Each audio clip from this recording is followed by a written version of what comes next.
அனைவருக்கும் வணக்கம். உலகில் எல்லா ஜீவராசிகளும் எல்லா மக்களும் எல்லா நலமும் வளமும் பெற்று வாழ மனதார கடவுளை வேண்டிக் கொள்கிறேன். குழந்தை இல்லாத என் சகோதர சகோதரிகளுக்கு கூடிய சீக்கிரம் குழந்தை வரம் வேண்டி கிடைக்க வேண்டும் என்று அம்மனை வேண்டிக் கொள்கிறேன். அம்மனை மட்டுமல்ல, அனைத்து தெய்வங்களையும் மனதார வேண்டிக் கொள்கிறேன். அம்மன்னாலேயும் நம்மளுக்கு ஞாபகம் வருது திருவிழாக்களும் அந்தந்த மாதங்களில் நம்ம வழக்கப்படி அந்தந்த கிராமங்களில் வழக்கப்படி அம்மனை கொண்டாடுறது, திருவிழா நடத்துறது, கும்பாபிஷேகம் வைக்கிறது அப்படின்றதான். அந்த விசேஷத்தில் திருவிழாக்களில் எந்த மாதிரியான நம்ம நேர்த்திக்கடன்களை நிவர்த்தி செய்கிறது அப்படின்றது அதில் முக்கியமான ஒரு பங்கு வகிக்கும். நம்ம அம்மனுக்கு வேண்டிக்கிட்டு அந்த விசேஷங்களை திருவிழா காலங்களில் நம்மளோட நேர்த்திக்கடனை நிவர்த்தி பண்ணுவோம்.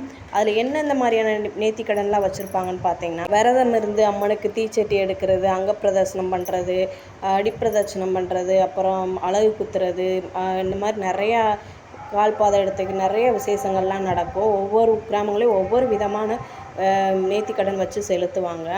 அதில் இப்போ நம்ம முக்கியமாக பார்க்க போகிறது, அம்மனே பட்னியாக கிடக்குறாங்க அப்படின்றத நம்ம யாருமே கேள்விப்பட்டிருக்க மாட்டோம். அவங்களே விரதம் இருக்காங்க, பச்சை பட்னி அப்படின்னு சொல்லிட்டு விரதம் இருக்காங்க.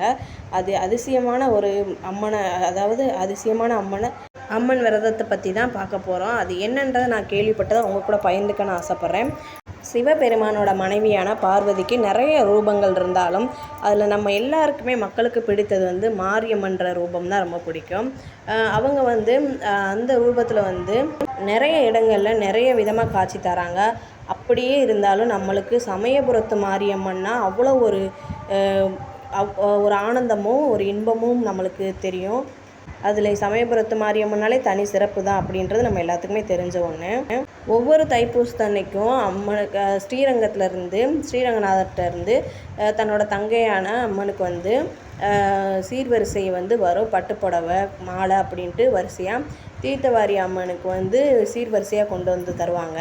மேலும் தட்சன் நடத்திய வேள்வி யாகத்தில் விழுந்து தட்சாயினி உயிர் விட்டதை சிவபெருமான் அந்த தட்சாயினியை தூக்கி ருத்ரதாண்டவம் ஆடும்போது அந்த இடத்துல அம்மனோட கண் விழுந்துடும். அதனால் அந்த ஊருக்கு கண்ணூர் அப்படின்ட்டு ஒரு பெயர் வந்துச்சு. அது மட்டும் இல்லாமல் அம்மனோட மேனியில் நவ கிரகங்களும் சர்ப்பங்களும் இருப்பதனால நம்ம அம்மனை கும்பிடும்போது தோஷங்கள்லாம் விலகும் அப்படின்ற ஒரு நம்பிக்கையும் இருக்குது. அதே மாதிரி மும்மூர்த்திகளுக்கு வேண்டுதலுக்கு இணங்க அதாவது மாயசூரனை அழித்து அவங்க சகோதரரை அழித்து ஒட்டியானமாக செஞ்சு போட்ட பெருமையும் இந்த அம்மனுக்கே சார்ந்தது அப்படின்னு சொல்கிறாங்க. அப்படிப்பட்ட அம்மன் பச்சை பட்னி இருக்காங்க அப்படின்னா ஒவ்வொரு ஆண்டும் அதாவது மாசி மாத கடைசி ஞாயிற்றுலேருந்து தொடங்கி பங்குனி மாத கடைசி ஞாயிறு வரைக்கும் இந்த பட்டினி விரதம் நடக்கும் அப்படின்னு சொல்கிறாங்க.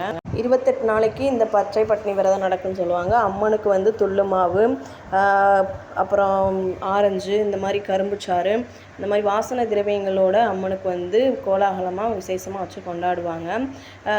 அது மட்டும் இல்லாமல் பூச்செறிதல் விழான்னு சொல்லிட்டு இங்கே அம்மனுக்கு விசேஷமாக கொண்டாடுவாங்களாம். அது மார்ச் மாதத்தில் 17, 24, 31 அந்த மாதிரி தேதிகளில் வச்சு கொண்டாடுறாங்க.